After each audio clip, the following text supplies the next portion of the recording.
Madam কি বলবো আপনার না অনেক ভালো লাগে ম্যাডাম। আগে বলছ না কেন? ম্যাডাম বলি না একেবারে ম্যাডাম, আমি সত্যি সত্যি ম্যাডাম আপনার আমি অনেক ভালোবাসি ম্যাডাম। আপনার যেদিন প্রথম দেখছি না ম্যাডাম, ওই দিন থেকে আপনারা খুব পছন্দ করে ফেলছি। এই যে আপনাদের বাড়িতে আমরা দেখেন না কাজ করি, আমি আসলে কাজের লোক না ম্যাডাম। কাজের লোক না? না ম্যাডাম, আমার অনেক টাকা, আমি তো শিল্পপতি ম্যাডাম। আমার বাড়ি আছে, গাড়ি আছে, আমার যে কত টাকা পয়সা আমি নিজেও জানি না। আমার বিদেশেও টাকা আছে ম্যাডাম, ব্যাংকে অনেক ডলার আছে ম্যাডাম। সত্যি? হ্যাঁ ম্যাডাম, আমি ওইটা দেখে ম্যাডাম আপনার পছন্দ হয়ে গেছে। পরের থেকে আমি সিদ্ধান্ত নিয়েছি কেমনি আপনার পাশাপাশি থাকা যায়, আপনার কেমনে পাওয়া যায়, কেমনি আপনার পাবো আমি। এই জন্য আপনার বাড়ির কাজের লোক হিসেবে আমি ঢুকছি, যাতে আপনারা পাইতে পারি। আমি খুব কাছাকাছি ম্যাডাম, বিশ্বাস করেন আপনার আমার অনেক পছন্দ ম্যাডাম।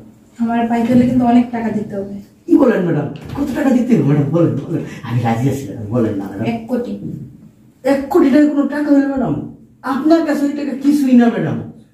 আপনি চাইলে 1 কোটি কেন, আপনি চাইলে আমি 10 কোটি টাকা দেবো ম্যাডাম। যতবার বেড়ে যাবে ততবার করে টাকা দিতে হবে ম্যাডাম। কি বলেন, যখন যাবি তখনই টাকা দিতে হবে। আমি দিব ম্যাডাম আপনার টাকা। আপনি বেডি খেলেও টাকা দেবো, না গেলেও টাকা দেবো, শুধু আমার সাথে একটু সুসম্পর্ক রাখবেন ম্যাডাম। সত্যি ম্যাডাম, ম্যাডাম সত্যি আপনার সাথে বেডি দিতে পারবো। যতবার মন চাই ততবারই পারবি, ততবারই টাকা কিন্তু সব ক্যাশ দিতে হবে। সত্যি ম্যাডাম? ম্যাডাম কি যে ভালো লাগতেছে ম্যাডাম, বিশ্বাস করেন ম্যাডাম, আমি বিশ্বাসই করতে পারতেছি না ম্যাডাম। আপনি ম্যাডাম আমার সাথে ম্যাডাম, আপনার সাথে আপনার হাত ধরছি ম্যাডাম। তুমি আসছো, দেখো কি কাজের লোক আসছো, দেখো আমার মান সম্মান সব শেষ হয়ে যেত। আমি মানুষের কিভাবে মুখ দেখাইতাম বলো? এখন আর কি হইব বলো? দেখো কাজের লোক কই বসছে, আমি একটু ঘুমাই পড়ছিলাম। তুমি কেউ একটু দূরে যা। কেন? তোরা বলছি একটু দূরে যেতে। তুমি অনেক কিছু বলো। বলতেছি।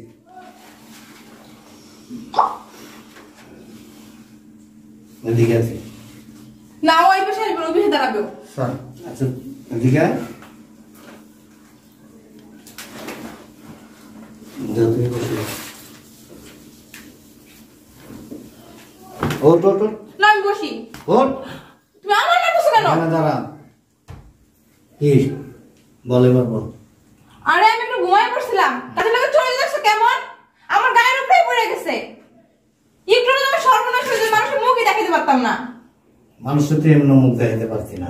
কেন? এর কারণ হলো আসল চরিত্রটা ধরার জন্যই আমি এই প্ল্যানটা করছি। চরিত্র মানে আমার চরিত্র কি খারাপ নাকি? না না, অনেক ভালো। দিনের পর দিন বিভিন্ন লোক নিয়ে বেড়ে যাস, এনজয় করস, বিনিময়ে টাকা পয়সা নেস, গিভ এন্ড টেক যাকে বলে, কিছু দেওয়া কিছু নেওয়া। ফাউল কথা বলতেছো। চুপ! দুশ্চরিত্র মহিলা, এত লজ্জা করলো না রে? স্বামী থাকা সত্ত্বেও অন্য পুরুষকে নিয়ে বেড়ে যেতে তো লজ্জা করে না? আমি ওরা নিয়ে বেড়ে যাই নাই। ওরে নিয়ে যাওয়ার সুযোগ পাবি না তো তুই, কারণ ও তো একজন সৎ লোক, ভালো লোক। ও সৎ লোক? ও ভালো লোক, সৎ লোক। একটা কথা বলবি না, খবরদার, কিপ এন্ড কোয়াইট। তুমি ওরা চিনো না। আমি কি বলছি তোরে? কি বলছি? একেবারে চুপ, কিপ এন্ড কোয়াইট। একটা শব্দ হবে না মুখ দিয়ে, খবরদার। আর বাসা থেকে বের করে তোর চরিত্র যে খারাপ আমি আর অনেক আগে টের পাইছি, কিন্তু আমি তারপরও ভাবছিলাম যে না, হয়তো বা ভুল। এই জিনিসটাকে সত্য মিথ্যা যাচাই করার জন্যই ওকে নিয়ে আমি মাস্টার প্ল্যানটা করছি। মানে তোর আসল চরিত্রটা ধরার জন্য। ও আসলে কোনো শিল্পপতি না, কোটিপতি না, কোনো ব্যাংক ব্যালেন্স নাই, ব্যাংকে কোনো টাকা নাই, বা ও যে আজকে ওরে আমি কাজের থেকে তাড়াই দিলে কালকে কি খাবে ওই অবস্থা ওর নাই। ও যে বললো কোটিপতি? হ্যাঁ। আর অনেকটা। এই দাঁড়াও, ছাড়ো আমারে। দাঁড়া এখানে। বলি না? আবার কি? ও আমারে। তুই কি বাংলা বুঝোস? বাংলা স্পষ্ট ভাবে আমি বলতেছি, তোর এই রূপ ধরার জন্য ওরে নিয়ে আমি একটা মাস্টার প্ল্যান করছি। কইরা তারপরে আজকে তোরে হাতে নাতে ধরলাম। তোর যে ক্যারেক্টার এত লুজ, এই তোর কি এক পুরুষে হয় না, পোষায় না? হ্যাঁ, এক পুরুষে পোষায় না তোর? তুমি কয় টাকা কামাও? আমি তো বর্তমান যুগে জানি যে ছেলেরা বিভিন্ন পুরুষেরা হারবাল খায়। এখন যে তুইও খাস গোপনে গোপনে চুপে চুপে, আজকে আমি প্রথম দেখলাম। ফাজলামি কম করবা। তাইলে কি? হ্যাঁ, টাকা পয়সা কি কম আছে আমার? অর্থ সম্পদ কম? শোন, যার চরিত্র খারাপ থাকে, যার চোখের নেশা খারাপ থাকে, তাকে কোনোদিনও এক পুরুষ সন্তুষ্ট রাখতে পারে না, সন্তুষ্ট করতে পারবেও না। তোর ব্যাপারটা আমি জানছি, কিন্তু আমি কোনো সময় বিশ্বাস করতে পারি নাই। ও আমার কিন্তু প্রায় সময় বলতো যে স্যার ম্যাডাম এরকম এরকম এরকম।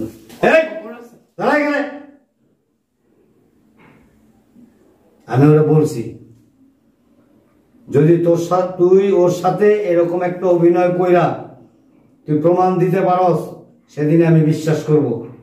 ও করতে চায় না, বলছে স্যার এত বড় গুনার কাজ আমি করতে পারবো না স্যার। আমি ওরা অনেক রিকোয়েস্ট করার পরে, আমার রিকোয়েস্টের পরে ও রাজি হয়েছে। তারপরে আমার বলছে স্যার আমি তো গুনাহগার হয়ে যাবো স্যার। আমি বলছি যে দেখ তুই ধরার জন্য আমি এই ব্যবস্থাটা করছি, আমি নিজেও গুনার থেকে বাঁচি, তোর আশেপাশে যারা থাকে তারাও গুনাহগার হয়ে যাব। এই জন্য আমি সিদ্ধান্ত নিছি এখন থেকে, এই মুহূর্ত থেকে তোর আমি আর রাখবো না। মানে বুঝছ না? অসভ্য কথাকার। তোর মতো দুশ্চরিত্রের নারীরা কখনো কোনো পুরুষের অন্তত জীবন সঙ্গী হইতে পারে না, বিছানার সঙ্গী হইতে পারবো সামটাইম, অল্প কিছু সময়ের জন্য, সারা জীবনের জন্য না। যাবে না।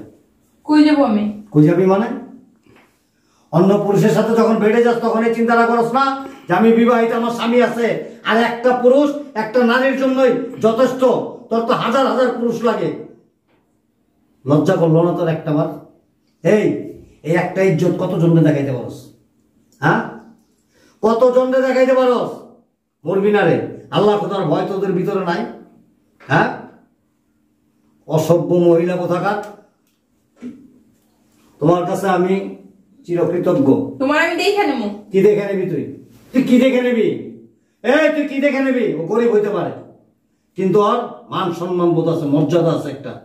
ও নিজে দাবি করতে পারবো, গর্ববোধ করতে পারবো যে আল্লাহ আমি আমার চরিত্রকে ধরে রাখছি, আমি অন্তত অসৎ কোনো কাজ করি নাই, নাজায়েজ কোনো কাজ করি নাই। তুই তো প্রতিদিন করতো, প্রতিদিন এভরিডে তোর প্রতিদিন 5টা-6টা পুরুষ লাগতো, বিনিময়ে কিছু টাকা নিতি, তারপরে বিলাসিতা করতি। আমি কি টাকা পয়সার কোনো দিক দিয়ে কোনো অভাবে রাখছিলাম তোরে? হ্যাঁ, তোর শরীরের এত গরম কেন রে? হ্যাঁ, এত গরম কেন? কোন কথা বলো? এক পুরুষে পোষায় না? যাবে না? যাবো না আমি। বাইরে তোরে আমি দেখে নিবি। ওর গায়ের একটা পশম আছে না, একটা পশম তুই না দিতে পারবি না, একেবারে তোর ডাইরেক্ট পুলিশের হাতে দিয়ে দেবো আমি। তোর অনেক রিকভারি, ও কিন্তু ভিডিও করছে গোপনে, সব ভিডিও আমার কাছে এখানে ডকুমেন্টস আছে, এগুলি সব ইন্টারনেটে শেখা দেবো আমি। ওর নামে মামলা করবো। মামলা আলির মামলা। ঠিক আছে, আমি আসলে তোমার মতো কি বলবা, তোমার মতো একজন লোক পাওয়া ভাগ্যের ব্যাপার এটা। আর আমি নিজে খুব প্রাউড ফিল করি যে আমি অনেক ভাগ্যবান। স্যার আমি আর আপনার বাড়িতে কাজ করব না? কাজ করো তুমি। কাজ না, তুমি আমার আজ থেকে আমার মনে করো যে একেবারে মায়ের পেটের ভাইয়ের মতো তুমি এখানে থাকবা। তুমি কখনো ভাববা না তুমি এখানে কাজ করো, তুমি মনে করবো তোমার ভাইয়ের বাড়ি এটা। তোমার যে কাজটা ভালো লাগে করবা, যেটা ভালো না লাগে করবা না। প্রয়োজনে একটা কাজের লোক রেখে দিবা, ঠিক আছে? ভালো থাকবে।